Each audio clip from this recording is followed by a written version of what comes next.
guys! Today I'm going to review Evil Dead 2. There's something out there. It lives out in those woods. Something that's come back from the dead.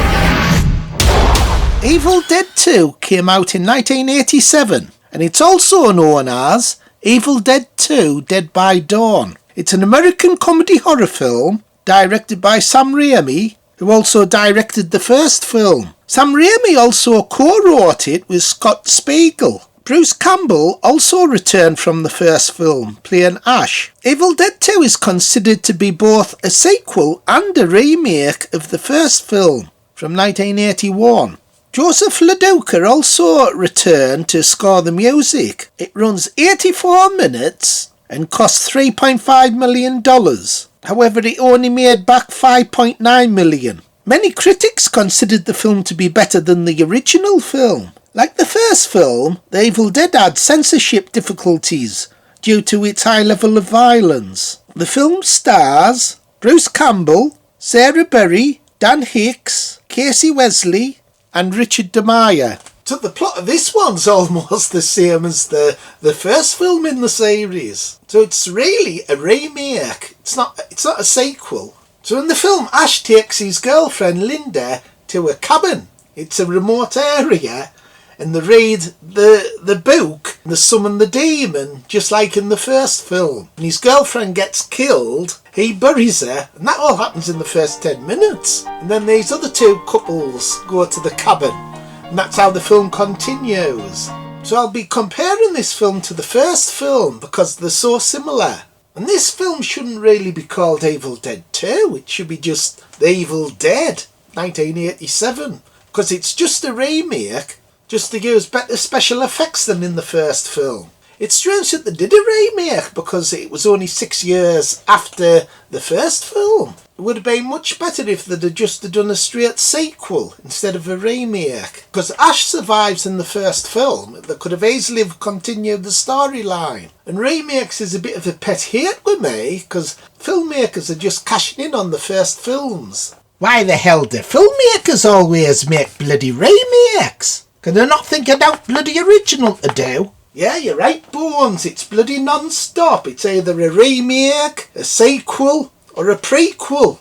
They can't do no original. I much prefer originality. That's why films like Oppenheimer and Barbie I like so much, because at least they're original. But the director's good, Sam Raimi. He's done some great films in the past. He's the same director who did the Spider-Man films. Bruce Campbell returns and he actually gives a better performance in this film than the first film.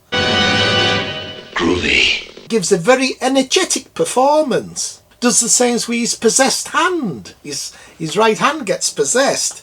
And there's a lot of scenes where he's battling it. And he eventually cuts it off.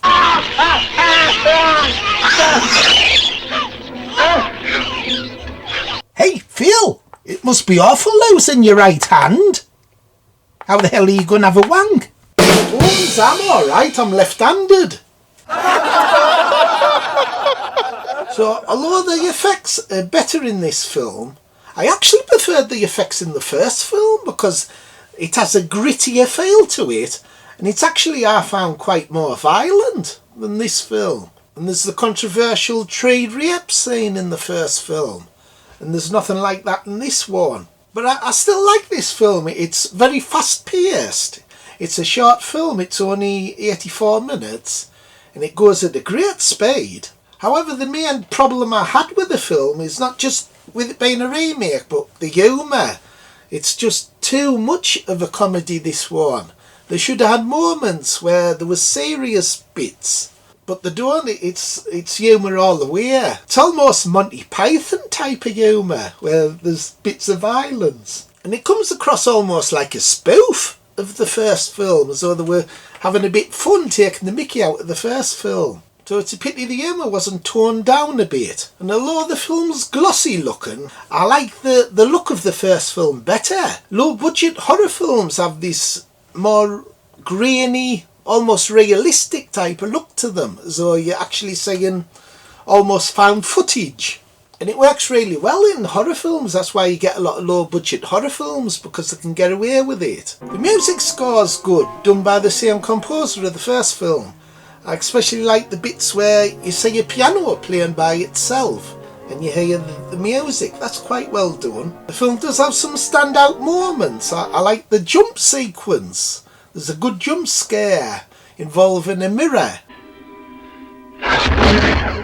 There's a funny bit where this demon's head's trapped and they stand on the trapdoor and its eye pops out. It flies through the room and lands in this girl's screaming mouth and she swallows it. And there's a really funny scene where you see this stag's head on the wall started to laugh. You even hear a lampshade laughing.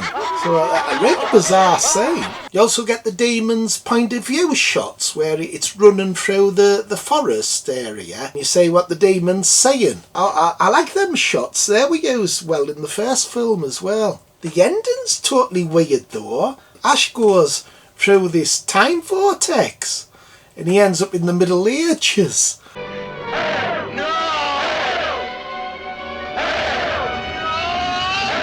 So that's where the next film continues. Evil Dead 3, Army of Darkness, that was made in 1992. So overall I thought it was a fun film, but it wasn't a patch off the original film. There was just too much humour for my liking, whereas the first film, it got the right balance of humour and seriousness. In fact, the first film was quite serious when you re-watch it. I was surprised by how serious it was, but this film's definitely a horror comedy. So out of 10, I think I can only really give it a 7. 7 out of 10. It was still a good film, good fun. Hey, what did you think, Bones? Did you like it? Hey, I thought the bugger was soft as shit. Get snout.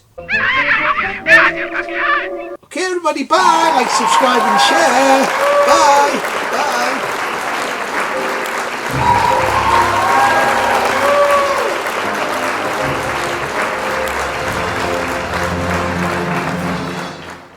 Hey, Phil.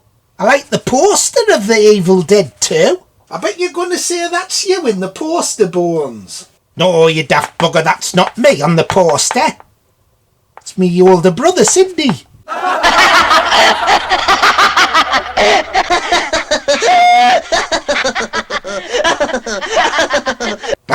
What the hell are them buggers laughing at?